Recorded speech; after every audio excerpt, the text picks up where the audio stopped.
Hello students, good morning. Welcome back to your English class. We are reading chapter 4, The Ashes That Made Trees Bloom from your English NCERT book Honeycomb. We have done with part first of the story and we have seen till now that there was a Japanese old couple lived in 19th century in the time of daimyos. तो इस story में हमने देखा है कि एक old couple थे Japanese और वो बहुत ही ज़्यादा जेनरस थे, बहुत ही ज़्यादा दयालु थे। उनके पास अपना कोई बेबी या चिल्ड्रन नहीं थे, बल्कि उनके पास एक पेट डॉग था जिसका नेम था म्यूको, और वो उसको बिल्कुल अपने बेबी की तरह ट्रीट करते थे। और उसकी हेल्प से उन्हें खजाना मिला था ज़मीन के नीचे से, जिसके वजह से वो बहुत रिच हो गए थे। And they try to help the other people also, और उन्होंने दूसरों की भी मदद की थी उन पैसों से। And then they also used to feed other people, but they were having a very jealous neighbours. उनके जो नेबर्स थे, वो पड़ोसी जो थे उनके बहुत ही ज़्यादा ईर्ष्यालु थे, उनसे जलते थे। और वो उन्होंने देखा था कि मीको की हेल्प से, मदद की वजह से वो दोनों बूढ़े हस्बैंड एंड वाइफ बहुत अमीर हो चुके थे। तो एक दिन वो क्या करते हैं, उस म्यूको को अपने पास लेके जाते हैं, उसको खिलाते पिलाते हैं, इस इरादे से कि वो उनको भी रिच होने में मदद करेगा। लेकिन ऐसा कुछ नहीं होता है, और वो जहाँ पे उनको लेके जाता है उस मिट्टी में उनको कुछ भी नहीं मिलता है सिवाय एक डेड किटन के। तो गुस्से में आके वो उस कुत्ते को मार देते हैं। वो जो बुरे पड़ोसी होते हैं वो उन्हें, उस म्यूको को मार देते हैं और उसकी डेड बॉडी को एक पाइन ट्री के नीचे फेंक देते हैं। जब उसके मालिक को इसके बारे में पता चलता है तो वो जल्दी जल्दी वहाँ जाते हैं और फिर उस पाइन ट्री के नीचे ही उसकी कब्र बना देते हैं, और वहाँ पे बैम्बू से स्टिक से वो कब्र के चारों ओर उसको लगा देते हैं और बहुत सारा फूल छिड़क देते हैं। तो इस तरह से उनको बहुत ही ज़्यादा दुख होता है उसकी डेथ पे। लेकिन फिर उस दिन, उस रात को उनके सपने में उसकी स्पिरिट आती है, उस डॉग की आत्मा आती है, और वो उनसे कहती है कि मेरे कब्र के पास जो पाइन ट्री है उसको कट करके एक मॉर्टर बनाओ और एक हैंड मिल बनाओ, विच मीन्स एक ओखली तैयार करो और एक चक्की बनाओ। तो वो लोग ऐसा ही करते हैं, और उस चक्की में जैसे ही वो लोग राइस के दाने डालते हैं, मीन्स बॉइल्ड राइस जब डालते हैं पेस्ट्री बनाने के लिए, और उस ओखली में जब बीन्स डालते हैं सॉसेज को बनाने के लिए, तो वैसे ही वो सोने में बदल जाते हैं, और इस तरह से वो दोबारा से रिच हो जाते हैं। इस बात का पता दोबारा से उन ईर्ष्यालु पड़ोसियों को चलता है, और वो उस वक्त खिड़की पे से झांक रहे होते हैं। तो लालच में आके दूसरे दिन वो उस जादुई चक्की को उनसे उधार मांगने के लिए, बोरो करने के लिए आते हैं। और वो जो कपल होते हैं वो इतने जनरस होते हैं कि वो उनको उधार दे देते हैं। और जब वो ईर्ष्यालु कपल, जब वो कवटस कपल उनको उस जादुई चक्की को इस्तेमाल करते हैं, यूज़ करते हैं, तो जैसे ही उसमें वो राइस डालते हैं, बीन्स डालते हैं, तो वो बिल्कुल भी सोना नहीं बनता, बल्कि सोने के बजाय वो एक कीड़े और मकोड़ों के ढेर में बदल जाता है। तो इस पे उनको बहुत गुस्सा आता है, और गुस्से में वो उस जादुई चक्की को तोड़ देते हैं और अपने फायर प्लेस के लिए, लकड़ी की तरह यूज़ करने के लिए वो अपने पास रख लेते हैं। Now we will see further what happens in this story. Let's read out the second part of the story. Not long after that, the good old man dreamed again, and the spirit of the dog spoke to him, telling him how the wicked people had burned the mill made from the pine tree. Take the ashes of the mill, sprinkle them on the withered trees, and they will bloom again, said the dog spirit. Withered means bare and dry, sprinkle means छिड़कना। तो कुछ दिनों बाद क्या होता है, दोबारा से वो जो अच्छा आदमी होता है, बूढ़ा आदमी, उसके सपने में म्यूको की आत्मा दोबारा आती है, और वो उनसे कहता है कि मैं जो जादुई चक्की के साथ क्या हुआ, उन ईर्ष्यालु पड़ोसियों ने उसको किस तरह से तोड़ा, इसके बारे में बताता है। और उनसे कहता है कि उसकी जो राख है, उस जादुई चक्की की जो राख है उसको लो, और जितने भी पेड़ और पौधे जो सूखे हैं उनके ऊपर इनको छिड़क दो, और ऐसा करने से वो दोबारा से खिल जाएंगे, हरे भरे हो जाएंगे। The old man awoke and went at once to the wicked neighbor's house, where he found the miserable old pair sitting at the edge of the square fireplace, in the middle of the floor, smoking and spinning. From time to time, they warmed their hands and feet with the blaze from some bits of the mill, while behind them lay a pile of the broken pieces. तो दूसरे दिन सुबह उठते ही वो जो generous old man होता है, तो वो जल्दी से जाता है उस विकेड नेबर के घर पे, और वहाँ जब वो पहुँचता तो वो देखता है कि वो जो बुरे हस्बैंड एंड वाइफ हैं वो फायर प्लेस के चारों तरफ दोनों बैठे हुए हैं, और वो जो हस्बैंड है वो स्मोक कर रहा होता है, सिगरेट पी रहा होता है, और उसकी जो वाइफ है वो कुछ कट कर रही होती है, और बार बार वो लोग उसी मिल की जो मिल उन्होंने तोड़ा था, हैंड मिल, उसी की लकड़ी से वो लोग हाथ सेक रहे होते हैं, और उनके पीछे उस मिल के जो टूटे हुए पीसेस थे उनका एक पाइल लगा हुआ था, ढेर लगा हुआ था. The good old man humbly asked for the ashes. Let's turn with. Though the covetous couple turned up their noses at him and scolded him as if he were a thief, they let him fill his basket with the ashes. तो वो जो good old man होता है वो बहुत ही politely उनसे request करता है कि वो उसको एशेस लेने दें, राख लेने दें उस मिल की, और वो जो उनके पड़ोसी होते हैं वो उनको बहुत गुस्से में देखते हैं और बहुत बुरा भला उनको बोलते हैं, जैसे कि वो कोई थीफ हो, लेकिन फिर बाद में उनको अलाउ कर देते हैं कि चलो ठीक है तुम एशेस ले लो यहाँ से. On coming home the old man took his wife into the garden. It being winter, their favorite cherry tree was bare. He sprinkled a pinch of ashes on it, and lo, it sprouted blossom until it became a cloud of pink blooms which perfumed the air. The news of this filled the village, and everyone ran out to see the wonder. वापस घर आने पर वो old man अपनी wife को लेके garden में जाता है, और क्योंकि ये सर्दियों का सीज़न था और इस वजह से उनका जो फेवरेट ट्री था चेरी, वो बहुत ही ज़्यादा सुनसान था, विच मीन्स उसमें कोई लीव्स नहीं थी, कोई पत्तियाँ नहीं थी, और बिल्कुल बंजर पड़ा हुआ था. तो उन्होंने उस एशेस को, उस राख को बस एक पिंच ही उसके ऊपर डाला, और देखते ही देखते उस पूरे पेड़ में छोटे छोटे पिंक कलर के फ्लावर्स निकल आए, और पूरे हवा में उसकी महक उसकी पूरी हवा में, पूरे एटमॉस्फेयर में उसकी खुशबू उड़ने लगी. और यही बात पूरे विलेज में, पूरे गांव में फैल जाती है, और सारे लोग दूर दूर से इस वंडर को, इस अद्भुत चीज़ को देखने आने लगते हैं. The covetous couple also heard the story, and gathering up the remaining ashes of the mill, kept them to make withered trees blossom. The kind old man, hearing that his lord, the daimyo, was to pass along the high road near the village, set out to see him, taking his basket of ashes. As the train approached, he climbed up into an old withered cherry tree that stood by the wayside. तो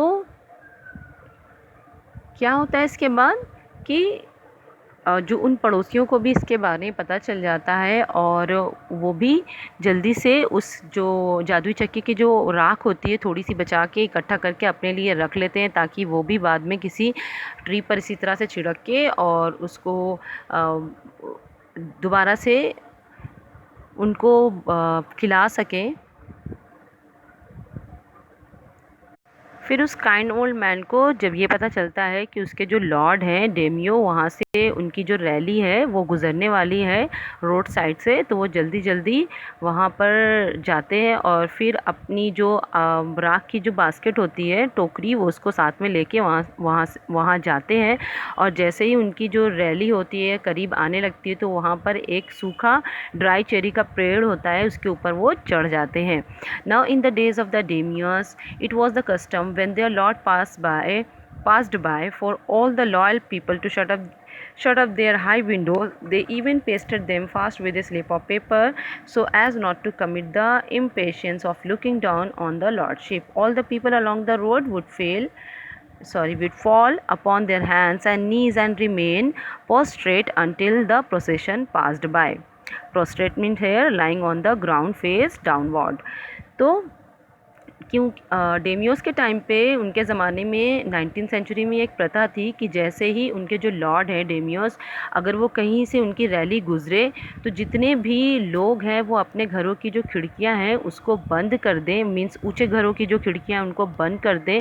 यहाँ तक कि उनके ऊपर वो paper का एक slip भी लगा देते थे कि उनकी नज़र कहीं से भी उन पर ना पड़े, अपने लॉर्ड्स पे ना पड़े, क्योंकि अगर ऐसा हुआ तो ये उनकी गुस्ताखी मानी जाएगी और ये उनको डिसरेस्पेक्ट करना माना जाएगा। तो वो इसलिए अपनी खिड़कियों को बंद कर देते थे और उस पर कागज़ का एक स्लिप लगा देते थे ताकि वो उनको ना देख सके। और जब तक वो रैली गुज़र नहीं जाती थी तब तक सारे लोगों को रोड पे ही जैसे मुंह के बल लेटने के लिए उनको ऑर्डर था कि जब तक वो लॉर्ड का जो प्रोसेशन है, जो रैली है, वो वहाँ से गुजरेगी तब तक वो लोग मुंह के बल सड़क पर ही लेटे हुए रहेंगे।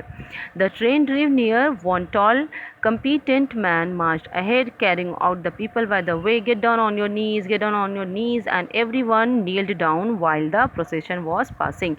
तो उसी रैली के आगे एक आदमी होता है जो कमांड देता है और ये बोलते हुए चलता है कि सारे लोग अपने घुटने पर झुक जाओ, सारे लोग झुक जाओ, और इस तरह से सारे लोग झुक जाते हैं जब तक कि वो रैली वहाँ से पास होती है। Suddenly the leader of the van caught sight of the aged man up in the tree. He was about to call out to him in an angry tone, but seeing he was such an old fellow, he pretended not to notice him and passed him by. So when the daimyo's palanquin means palki, पुराने time पे शाही लोग इसका use करते थे, drew near the old man taking a pinch of ashes from his basket, scattered it over the tree. Scattered means छिड़कना। In a moment it burst into blossom. तो जैसे ही वो आगे बढ़ती हुई, उनकी जब रैली आगे बढ़ती है तो वो जो आदमी होता है जो ऑर्डर लगाता है उसकी जो नज़र है वो उस ओल्ड मैन, जो काइंड ओल्ड मैन है जो इस वक्त ट्री पेड़ पे चढ़ा हुआ है, तो उसकी नज़र उस पर पड़ती है और वो उसको बुलाने ही वाला होता है कि वो देखता है कि बहुत ही बूढ़ा व्यक्ति है, तो ये सोचकर वो उसको इस तरह से प्रिटेंड करता है कि जैसे उसने उसको देखा ही नहीं हो। और फिर जैसे ही डेमियोस की जो पालकी है वो और करीब आती है और वो ओल्ड मैन जल्दी से राख को हाथ में उसकी एक पिंच लेता है और उसको उस खाली वीरान और सूखे पड़े हुए चेरी ट्री पे डालता है, और एक ही मोमेंट पर मीन्स उसी समय उसमें बहुत सारे फूल खिल जाते हैं और इस तरह से सारे लोगों को इसके बारे में पता चलता है कि सडन इसमें ये खिल गया पेड़। The delighted daimyo ordered the train to be stopped and got out to see the wonder. Calling the old man to him, he thanked him and ordered presents of silk robes, sponge cake, fans, and other rewards to be given him. He even invited him to his castle. Castle means किला। तो ये scene देख के जो Demio वहाँ उनके जो Lord होते हैं वो अपनी रैली को रुकने के लिए ऑर्डर दे देते हैं और फिर उस ओल्ड मैन को बुलाकर उसको इनाम देते हैं। वो बहुत ही ज़्यादा खुश हो जाती है इस सीन को देख के और फिर उसको थैंक करते हैं। वो इनाम में उसको सिल्क के जोड़े, रेशमी कपड़े देते हैं, केक्स देते हैं, फैंस देते हैं और यहाँ तक कि उनको अपने किले में इन्वाइट भी कर देते हैं। So the old man went gleefully home to share his joy with his dear old wife. तो खुशी खुशी वो जो ओल्ड मैन होता है वो अपने घर जाता है ताकि वो अपनी वाइफ को ये खुशखबरी सुना सके। Now let's see further. But when the greedy neighbor heard of it, he took some of the magic ashes and went out on the highway. There he waited until a daimyo's train came along, and instead of kneeling down like the crowd, he climbed a withered cherry tree. तो उस जैसे ही उस greedy neighbour को, उस लालची पड़ोसी को इसके बारे में पता चलता है तो वो जल्दी से थोड़ी सी एशेस निकाल कर हाईवे के पास जाता है जहाँ से वो डेमियस के जो ट्रेन थी, ट्रेन मीन्स प्रोसेशन जो गुजरने वाला था, जो रैली जाने वाली थी, तो वहाँ चला जाता है वो एशेस को लेके और बजाय नील डाउन होने के वो जल्दी से एक बेयर ट्री पे, जैसे कि उस काइंड ओल्ड मैन ने चढ़ा था उसी तरह से वो भी एक बेयर चेरी ट्री पे चढ़ जाता है। When the daimyo himself was almost directly under him, he threw a handful of ashes over the tree, which did not change a particle. The wind blew the fine dust in the noses and eyes of the daimyo and his wife. Such sneezing and choking, it spoiled all the pomp and dignity of the procession. तो जैसे ही Demio जो उनके Lord होते हैं वो बिल्कुल सीधे जब पेड़ के नीचे खड़े होते हैं तो जल्दी से वो जो लालची पड़ोसी होता है वो राख का एक पिंच निकालता है, बहुत सारा मुट्ठी में लेता है और फिर उसके बाद वो ट्री पर छिड़क देता है। उसको लगता है कि जैसे उस काइंड ओल्ड मैन के साथ हुआ था वैसे इसके साथ होगा, लेकिन ऐसा कुछ नहीं होता है क्योंकि उस पेड़ में कोई भी चेंजेस नहीं होते हैं, बल्कि हवा के साथ वो जो राख होती है वो उड़ के डेमियोस के नोज़ में पहुंच जाती है, आँखों में चली जाती है और उसकी वाइफ़ की आँखों में भी पहुंच जाती है।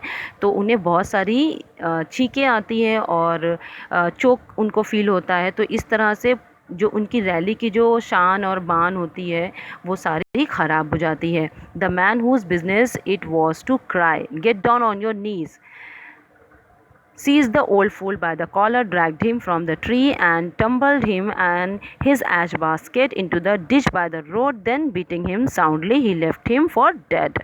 तो वो जो आदमी उस रैली को कमांड कर रहा था, जो ये बोल रहा था सबसे कि झुक जाओ, वो जल्दी से उस स्टूपिड ग्रीडी नेबर को पकड़ता है, उस लालची व्यक्ति को पकड़ता है और उसको घसीटता हुआ वो लेके जाता है कीचड़ के पास और उसकी ऐश बास्केट को भी ले लेता है और वहाँ पे उसको बहुत मारता है और मारने के बाद उसको वहीं पे मरा हुआ कीचड़ में छोड़कर चला आता है।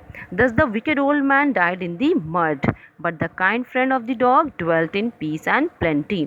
तो इस तरह से वो जो विकेड ओल्ड मैन था उसकी जो मौत हो जाती है कीचड़ में ही, लेकिन जो अच्छे दिल का जो इंसान था, वो जो ओल्ड मैन था, वो और उसकी जो आत्मा थी वो दोनों ही पीस और सुकून और कामनेस के साथ रहते हैं। And both he and his wife lived to a green old age, और वो इस तरह से उनकी जो लाइफ होती है बहुत ही सुकून वाली होती है।